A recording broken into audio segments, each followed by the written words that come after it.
Long ago, before the United States existed, this land was an untouched wilderness. But in the 1960s, when Washington State's Interstate Highway was being built, this area was excavated for gravel. After the project was completed, this area was planted to become a park. It has since been allowed to grow back into the wilderness it once was. This is a fitting introduction to our subject. The practice of animal sacrifice in biblical times has vanished, much like this land turned to gravel. No trace of it today is left in the Christianity of this world, except in the pages of history. But Bible prophecy is clear that what is now history will again be restored. Restoring the Altar of Sacrifice by Dallas James. This altar will be restored, then destroyed in the time of the Antichrist, but later restored again when Jesus Christ rules the earth in his millennial reign. As I write, we are certainly beginning to live within the day of perplexity and trouble. The Middle East is exploding with terrorism, and people are fleeing from their homelands in fear of their very lives. Isaiah chapter 22 verses 5 through 7 speaks of this, because it is a day of trouble and of treading down, and of perplexity by Adonai YWWH of hosts in the valley of vision. These times of terrorism have been predicted in the Bible.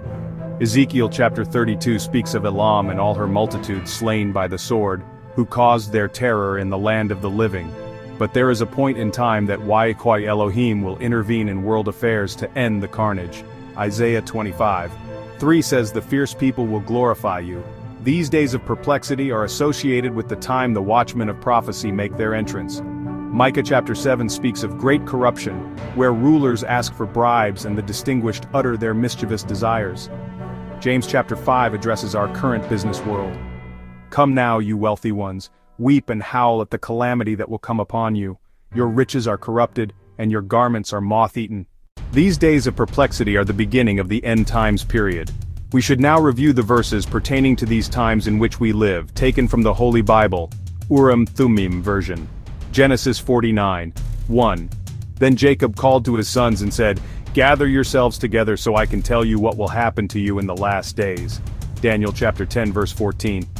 Now I am come to make you understand what will befall your people in the last days, because yet the vision is for many days. Daniel 12:4 prophesied, "But you, O Daniel, shut up the words and seal the book, even to the time of the end. Many will run to and fro, and knowledge will be increased."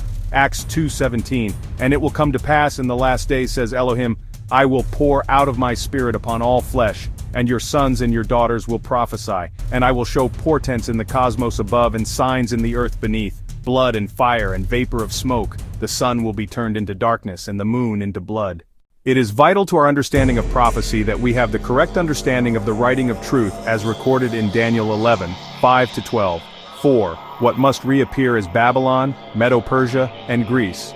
Daniel's prophecy outlines 8 kings, 4 kings of Persia, 1 mighty king of Greece, and 3 kings of the north. The 8th king is called the vile person who places the abomination of desolation.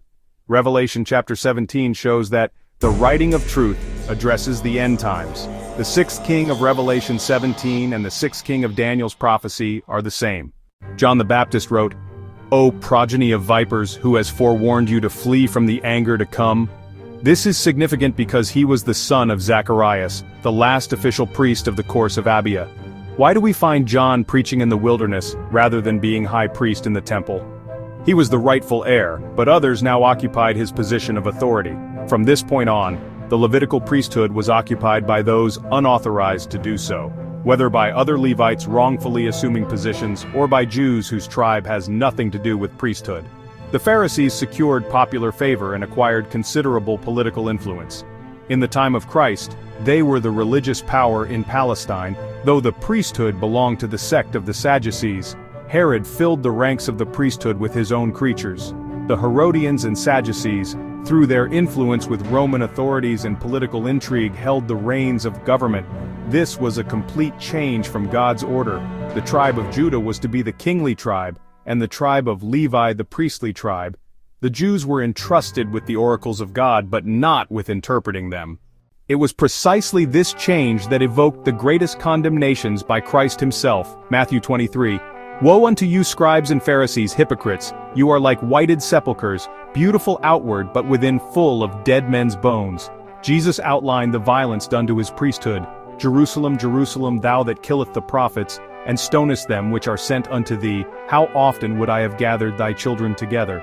Isaiah 22:18 prophecies of Shebna, representing today's corrupted priesthood. He will surely violently turn and toss thee like a ball into a large country, there shalt thou die. But then God begins restoration, and it shall come to pass in that day, that I will call my servant Eliakim son of Hilkiah, and I will clothe him with thy robe, and strengthen him with thy girdle. And the key of the house of David will I lay upon his shoulder, so he shall open, and none shall shut, and he shall shut, and none shall open. This Eliakim will be none other than Elijah the prophet in the last days. The corrupted priesthood is destroyed, and Jesus Christ installs a descendant of Zadok to initiate a renewed Levitical priesthood.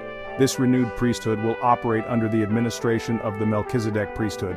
That priesthood can include anyone of any race, but can also accommodate the specific covenant given to the tribe of Levi. Jeremiah's prophecy of the girdle represents the priesthood that fell into corrupt hands. After many days, when finally dug up, it is found to be good for nothing. God will violently destroy the corrupted priesthood of today.